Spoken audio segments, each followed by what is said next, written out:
Ms. Aniso?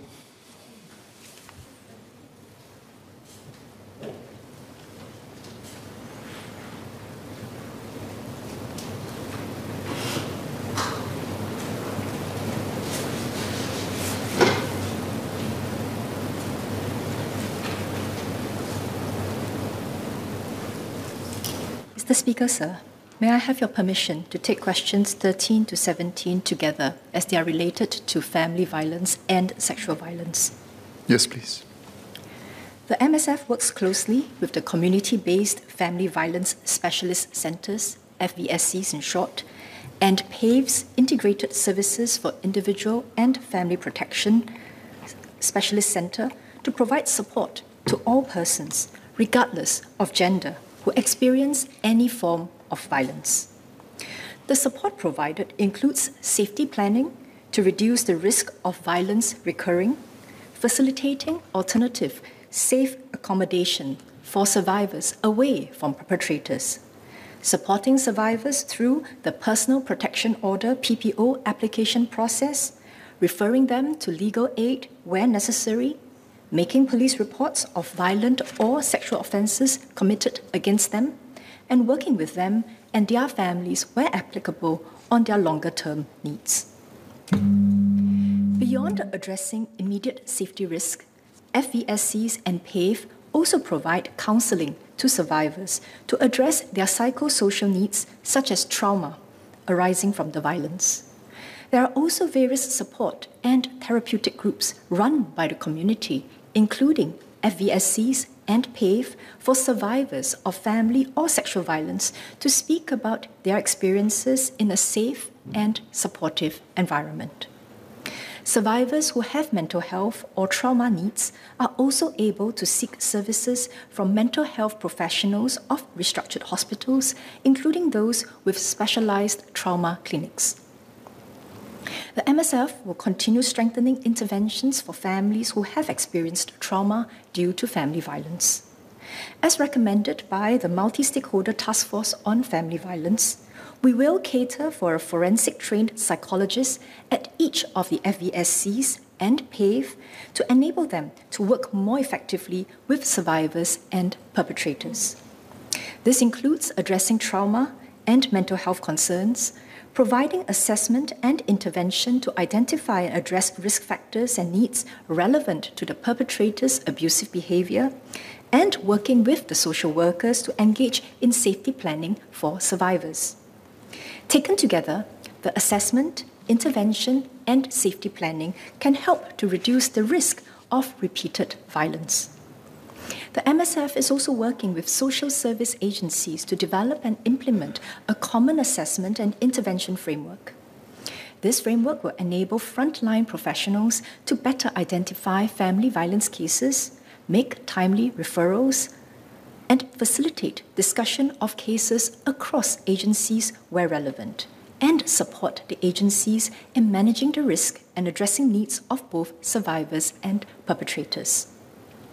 There are currently 3 FVSCs, namely Care Corner Project Start, FVSC, TransSafe, FVSC, and PAVE, ISIF, PSC. 2 of these, Care Corner Project Start and PAVE, are already able to provide comprehensive social and emotional support, including counselling and other interventions for survivors of all forms of intra- and extrafamilial violence, including sexual violence. These 2 centres also have the capability and capacity to provide social and emotional support to persons who experience sexual violence or harassment in their workplace. This support complements the efforts by the Tripartite Alliance for Fair and Progressive Employment Practices, TAFEP in short, which provides advice to persons who experience harassment at work, such as how to tap on workplaces' internal grievance handling and workplace harassment management procedures. TAFEP will also require employers to provide an investigation report of the workplace harassment complaint in accordance with the Tripartite Advisory on Managing Workplace Harassment and take clear steps to prevent and manage workplace harassment in future. Care Corner, Project Start, and PAVE are the only 2 agencies in Singapore with the capability and capacity to provide comprehensive support for survivors of sexual violence. The MSF is working with the third FVSC, TransSafe, to enhance its capability and capacity to provide similar comprehensive support to survivors of sexual harassment and violence in the second half of this year. Children and young persons who experience family or sexual violence are supported by the MSF's Child Protective Services, CPS, or the Community-Based Child Protection Specialist Centres, CPSCs, depending on the severity of the presenting risk. Management and staff at the various touchpoints like preschools, schools, healthcare institutions, and social service agencies are also trained to identify and report child abuse to CPS. As part of the intervention, CPS and the CPSCs work with families to put in place safety plans to minimize the recurrence of harm. MSF and the CPSCs also have psychologists who are trained to provide evidence-based trauma interventions for children and their caregivers to treat their trauma and abuse-related psychological issues. Where relevant, MSF and our community partners may work with the schools and educational institutions, including their counselors and student welfare officers, to ensure that school-going children receive the post-violence care and support that they need. The MSF also works with community agencies that provide psychological services, including training for the agency's staff, to identify trauma needs in order to help the children and families heal from the trauma caused by abuse. While post-violence support is important for survivors to heal and recover, the MSF recognizes that upstream preventive efforts are equally important. The MSF has invested in public education efforts for many years.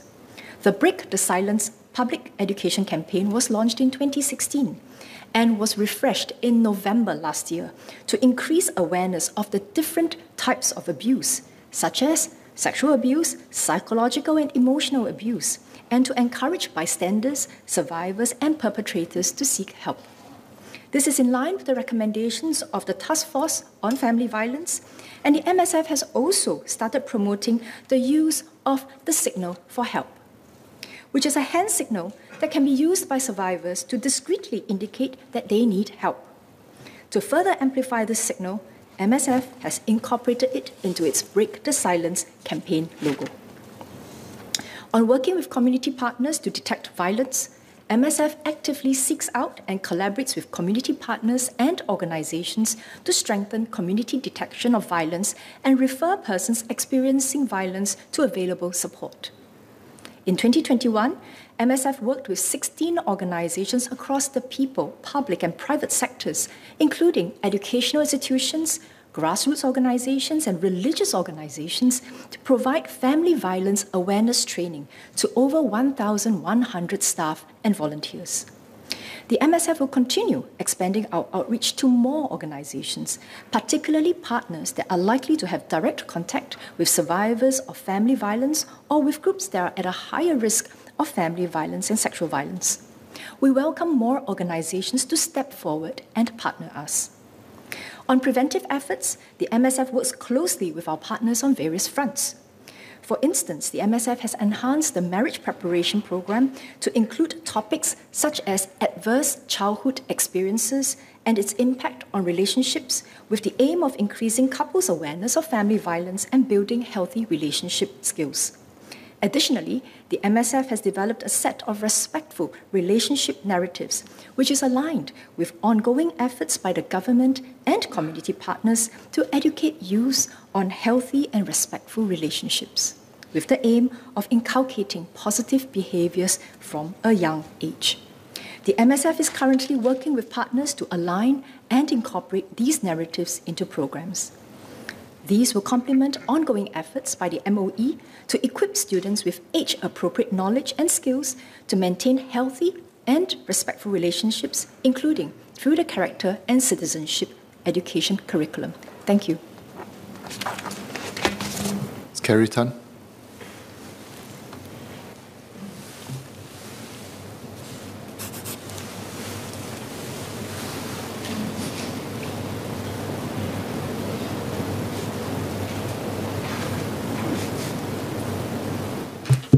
I thank MOS for her response and very heartened to know of the various efforts to increase capacity. What I would like to understand is, does MSF currently know what is the practitioner to survivor ratio in terms of the capacity for rehabilitative and therapeutic care? And is there a concrete manpower plan to enhance the sector? Because I think, both MOS and I, we've been doing our own engagements with social workers, and we're familiar that they already are using trauma-informed approaches. But I think the practical consideration is that when social workers are overwhelmed, counselors are overwhelmed, therapists are overwhelmed, they're not in the best space to hold space for their clients. So we need to ensure that there is adequate resourcing and adequate manpower. So is there any commitment that within the next 3 to 5 years, by what numbers will we be training and putting in additional capacity in the system for the therapeutic care for survivors of violence? Thank you.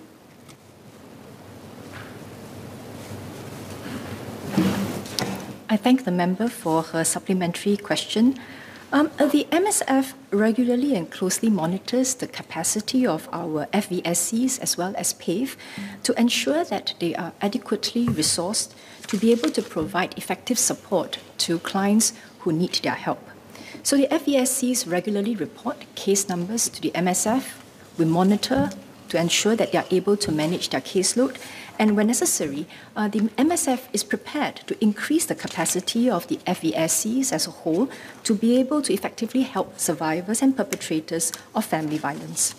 We had also recently announced that the MSF will cater for a forensic-trained psychologist at each of the FVSCs to enable them to work more effectively with survivors and perpetrators.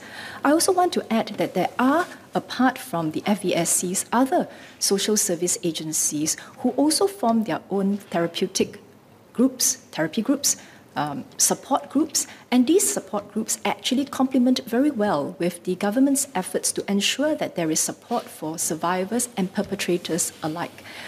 If the member would like further clarifications around the ratios, I'll be happy to share them with her offline or to present them at the next available sitting. Thank you very much.